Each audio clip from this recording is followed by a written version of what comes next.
कैसे हैं आप सभी? यूपीएससी 2026 प्रीलिम्स की तैयारी आई होप बहुत अच्छे से चल रही होगी और उससे ही रिलेटेड ये वीडियो मैंने बनाई है। तो सबसे पहले बहुत सारी शुभकामनाएं। Coming to the point, environment ecology के लिए क्या पढ़ें? देखिए, अब इतना समय बचा तो नहीं है कि आप स्टैटिक रेफरेंस की वो तमाम बुक पढ़ें या फिर उन तमाम नोट्स को एक सिरे से शुरू से पढ़ सकें जो इस एग्ज़ाम के लिए बहुत ज़रूरी होती है। जैसे क्लास 12 के लास्ट के बायोलॉजी के 4 चैप्टर्स, या फिर शंकर आईएएस, या अगर आप हिंदी मीडियम से हैं तो दृष्टि आईएएस, या फिर एनसीईआरटी के ही हिंदी मीडियम के वो 4 चैप्टर्स और उसके साथ किसी भी कोचिंग का नोट्स।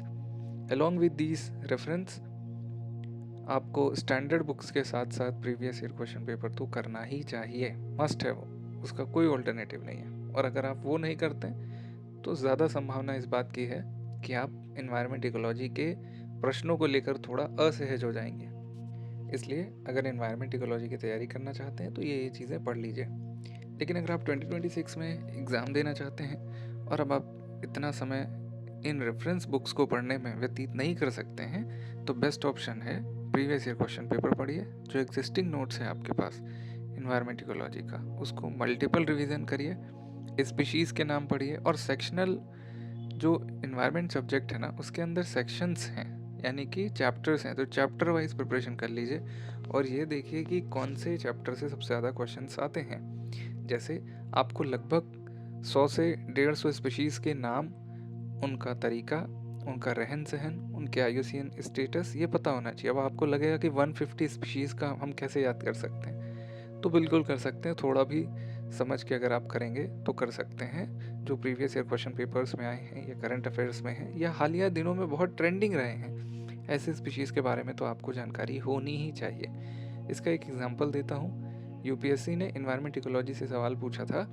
कि हाथी से रिलेटेड 4-5 स्टेटमेंट्स दे दिए थे, वो पूछा था। अब वो क्वेश्चन क्यों आया था? क्योंकि उसी साल केरल में एक इंसिडेंट हुआ था, उसकी रिपोर्टिंग हुई थी और मीडिया में बहुत ज़्यादा वो मामला आया था जहाँ किसी ने एक विस्फोटक यानी कि एक्सप्लोजिव किसी हाथी के मुंह में दे दिया था, मिठाई या कुछ खाने के साथ मिला के, क्योंकि वह उनका खेत खराब कर रहा था।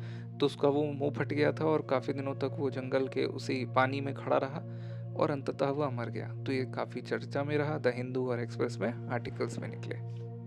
इसलिए वहाँ से उन्होंने एलिफेंट से रिलेटेड 4-5 स्टेटमेंट्स बेस्ड क्वेश्चन दे दिए कि इसका आईयूसीएन स्टेटस क्या है, इनके ग्रुप को क्या लेडी एलिफेंट जो है यानी मादा हाथी, हथनी जिसको कहते हैं, वही लीड करती है, उनका प्रेगनेंसी पीरियड क्या है, और एक ऐसा कि हाथी एक सोशल एनिमल है जो कि बहुत कॉमन सा फैक्ट है। तो ऐसे ही उन तमाम इम्पॉर्टेंट स्पीशीज़ जो हम आम दिनों में भी देखते हैं, जैसे शेर हो गया, जैसे टाइगर हो गया, इवन काऊ, इवन कैट्स, डॉग्स, स्क्वेरल्स यानी कि गिलहरी, बटरफ्लाइज, बीज, हनी बीज, ऐसे छोटी छोटी स्पीशीज़ के बारे में जानकारी रखना बहुत ज़रूरी है। और अगर आप प्रीवियस ईयर क्वेश्चन पेपर उठाकर देखेंगे तो ये पाएंगे कि ऐसी ही स्पीशीज़ के बेसिस पर लगातार क्वेश्चन पूछे भी जा रहे हैं और यूपीएससी ने ऐसा पूछा भी है। अब बात करते हैं कि 2026 के लिए बेस्ट अप्रोच क्या होगी। तो अगर आपने यहाँ तक वीडियो देख ली है तो चैनल को सब्सक्राइब करिएगा और किसी एक दोस्त के साथ शेयर करिएगा, या किसी स्टूडेंट का कोई ग्रुप है जिनको इन्वायरमेंट इकोलॉजी से रिलेटेड कोई जानकारी चाहिए तो शेयर करिएगा।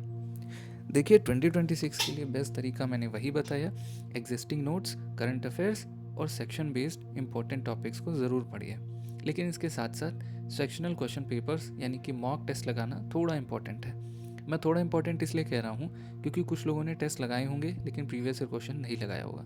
तो अगर आपने प्रीवियस ईयर क्वेश्चन नहीं लगाया है तो टेस्ट लगाने का कोई मतलब नहीं है। इसलिए सबसे पहले प्रीवियस ईयर क्वेश्चन पेपर लगाइए, फिर टेस्ट लगाइए, और इससे धीरे धीरे आपका कंसेप्चुअल क्लैरिटी आएगा आपके अंदर और चीज़ों को आप अच्छे से समझ पाएंगे। ठीक है, समराइज़ करते हैं आज की वीडियो को। पहली चीज़ कि अगर आप 2026 के लिए तैयारी कर रहे हैं तो अभी तक आपने जो पढ़ा है उसको ही बार बार रिवाइज करिए अलॉन्ग विथ पीवाईक्यू और थोड़े से मॉक टेस्ट। ठीक है, अगर आप 2026 के बाद देना चाहते हैं, 27 में, 28 में देना चाहते हैं, तो फिर आप अपने रेफरेंस मटेरियल को थोड़ा स्ट्रॉन्ग करिए, विषय की समझ अच्छे से बनाइए, गहरी समझ के लिए, डीप अंडरस्टैंडिंग के लिए टॉपिक बेस्ड रिसर्च करिए, गूगल पे चैट जीपीटी का यूज़ ले सकते हैं, और प्रीवियस ईयर बेस्ड जो थीम्स हैं उन थीम्स को ध्यान में रखते हुए अपने कंटेंट को और स्ट्रॉन्ग बनाने की कोशिश करिए। मुझे विश्वास है कि अगर आपने यह सब फॉलो कर लिया तो निश्चित ही आप इन्वायरमेंट इकोलॉजी के सवालों को लेकर सहज रहेंगे। आप सारे सवाल 100% सही ना कर सकें, पर हाँ आपके कंट्रोल में रहेगा। और अगर 15 से 17 सवाल आते हैं तो 8 से 10 सवालों में आप अच्छी एज ले सकते हैं। और इन्वायरमेंट में 8 से 10 सवाल करना 15 में काफ़ी अच्छा माना जाता है। ये डिपेंड भी करता है आपके ऊपर। करंट अफेयर्स के लिए आप PT 365 पढ़ सकते हैं, या किसी अन्य कोचिंग अगर आप पढ़ रहे हैं तो उनको भी देख सकते हैं। बट मेरे हिसाब से PT 365 काफ़ी कॉम्प्रिहेंसिव है। अगर आपके अंदर क्षमता है, आप किसी अन्य कोचिंग की भी कोई करंट अफेयर्स मैगजीन देख सकते हैं सब्जेक्ट ओरिएंटेड, जैसे कि इन्वायरमेंट इकोलॉजी के लिए। देखिए कि दोनों में क्या क्लैश कर रहा है। अगर कोई टॉपिक क्लैश कर रहा है तो उसको जाहिर सी बात है कि दोबारा पढ़ने की ज़रूरत नहीं है। लेकिन अगर कोई ऐसा टॉपिक है जो आपके पास नहीं है तो उसको थोड़ा ऊपर ऊपर से देख लीजिए।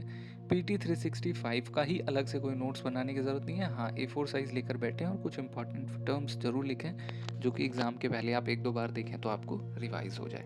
That's all the very best. आने वाली वीडियोज़ में हम लोग इकोनॉमी, पॉलिटिक्स यानी कि पॉलिटी और हिस्ट्री के बारे में बात करेंगे। Thank you.